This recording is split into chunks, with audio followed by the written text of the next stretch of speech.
challenging. Aguinas in third place. Farah and Longisiwa, these two locked together. And look at this. The Kenyans holding on, and Farah with 200 metres to go. Aguinas coming wide on the outside. It's going to be a cracking last 100 metres. Can Mo Farah hang on to this?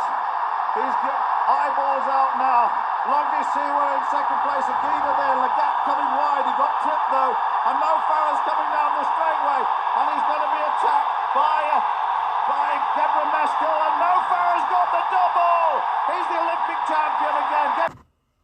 saaxiibayaal kusoo dhawaada mar labaad man furan channelka arrintan waxaan uga hadlanaa Mo Farah ama Maxamed Farah ninka loo yaqaan oo Soomaaliga ah oo ordaaga ah una orda wadanka Ingiriiska wax yar oo kooban videoga waxaan rabaa arrimo badan oo kala duwan inaan uga hadlo laakiin waxaan uga hadlayaa si yar oo gaagaaban oo soo koobaya midda koowaad waxay tahay waxaan rabaa inaan ka hadlo Mo Farah waa qof Mo Farah ama Maxamed Farah ninka loo yaqaan يعني magaciisu awal baa loo yaqaan Mo Farah laakiin hadda arrin kala soo baxday waana arrinta keentay in aan uga hadalno videogan marka Mo Farah wuxuu ku dhashay magaalada Muqdisho 1983 bishii 3/23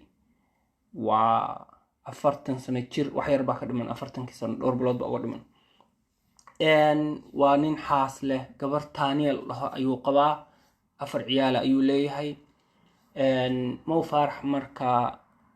dagaalkii sokeeye markuu ka dhacay Soomaaliya bilowgii 9-yaadkii ayuu uu soo cararay waa la soo kaxeeyay magaalada Djibouti ayaa laga soo kaxeeyay Ingiriiska ayaa la soo galiyay marka arrinta cusub waxay tahay program la duubay oo documentary ah oo BBC sii deysay ayuu waadhowt Maxamed Farah ka soo dhex muuqday asagoo sheegay inuusan magaciisa runta uusan ahayn Mo Farah magaciisa runta waxa la dhahaa Xuseen Cabdi Kaahin okay marka arrintan dood badan bay dhalisay Ingiriiska dhexdiisa dadka Ingiriiska idaacadaha adduunka intaba maxaa yeelay Mo Farah wuxuu sheegay magaca runta inuusan lahayn oo Mo Farah uusan ahayn magac kale laho waliba asaga waxa la siiyay ilaa 10 jeer ayuu wuxuu ku guuleystay bilad dahab ah orodka midka 5,000 mitir ah iyo midka 10,000 mitir ah inta uu ku guuleystay marka laqab baa la siiyay Sir ah ama darajada Sir oo boqorada Ingiriisku bixiso ayuu qaatay marka Mo Farah ninkii awal loo yaqaanay haddana ah Xuseen Cabdi Kaahin waxa la isku qabtay marka ma lagala noqonayaa sharciga Ingiriiska uu ka haysto ma lagala noqonayaa migration ku wuu hadlay oo waxa la yiri arrintaas ma saameynayso maxaa yeelay nin yar ayuu ahaa barigu wadanka yimi ilmo yar buu ahaa Mo Farah wuxuu sheegay in islaan aan reerkooda asaga reerkiisa ahayn inay soo kaxaysay Ingiriiska keentay London ay ku haysay mataqaana lagu shaqaysan jiray loo ogolayn in uu aado school iyo wax kale inuu aado banaanka inuu ku ciyaaro loo ogolayn gurigu ka shaqayn jiray islaamtu weelasha u dhaqi jiray ilmahan uu hayn jiray waa sidoo sheegay programku sheegay laakiin marka waxaan rabnaa inaan ka hadalno wax yar maxaa ka run arrinta ma dhici kartaa anu qof ahaan waxa aaminsanahay in aysan dhici karin in la gumaysanayay la adoonsanayay gurigana xoog loogu hayay laakiin inay dhici karto in shaqooyin caadi ah loo dirdirsanayay caawi ay ma fahantay oo ilmaha maadaama uu ugu weynaa islaanta haysa ilmaheeda maadaama uu ugu weynaa laga yaaba inuu caawinayay la shaqeynayay waxyaalo muhiim markaas ahaa ay u dirsanaysa waa wax dhici kara marka su'aasha muhiimka ayaa waxay tahay arrintan wax dhici kara ma tahay in la soo geliyo qof magac uusan lahayn way dhacdaa aad bay u badan tahay Soomaalida iyo dadka kale ajnabiga ah Asia ka yimaada siiba Carabaha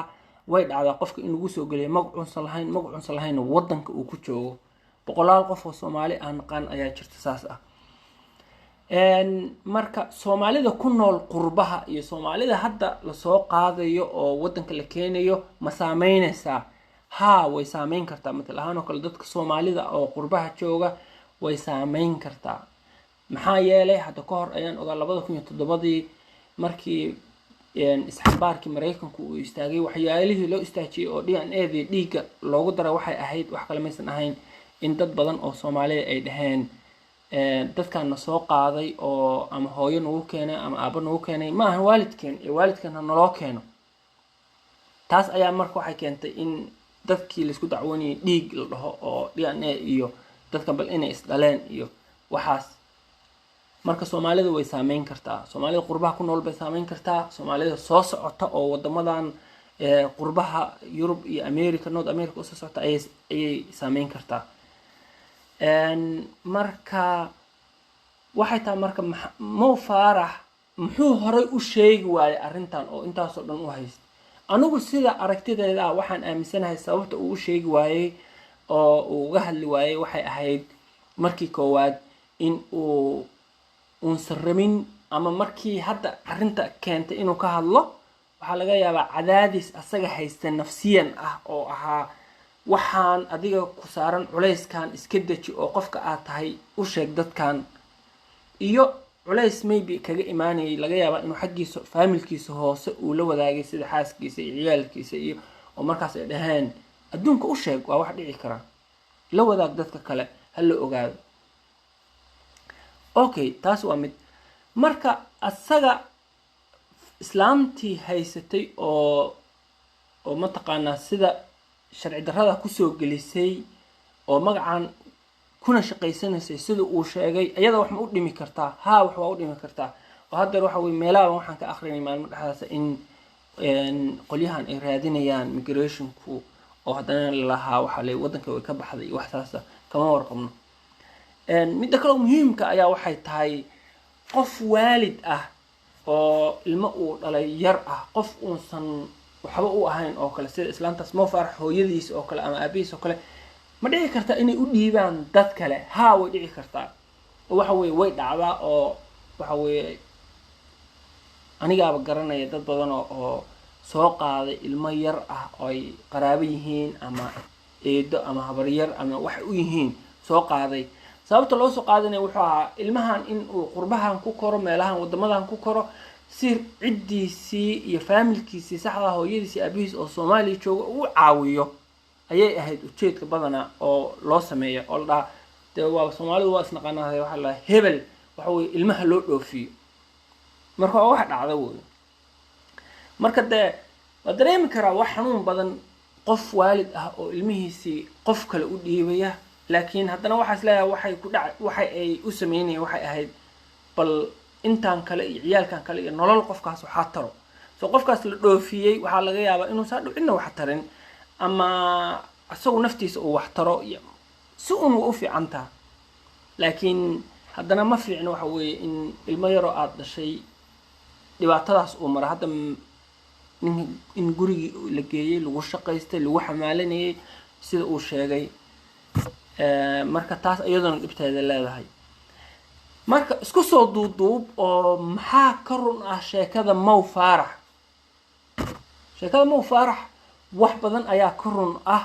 wax badanna waa ka been sida aniga ila tahay waxa ka run ah hadii aan soo koobo ninkan magac uu salahayn in lagu soo galiyay oo Maxamed Farah aan la oran ee Xuseen Cabdi Kaahin la dhaho waa run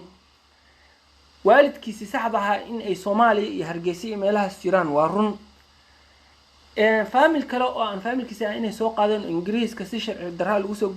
galiyay magac uu salahayn oo isticmaalay ayadana waa run laakiin waxa run ahayn uu ku daray ayaa aaminsanahay in guriga loogu shaqeysanayo loona ogolayn in uu waxbarasho iyo iskuul iyo midna aado taas waxaan aaminsanahay in aysan sax ahayn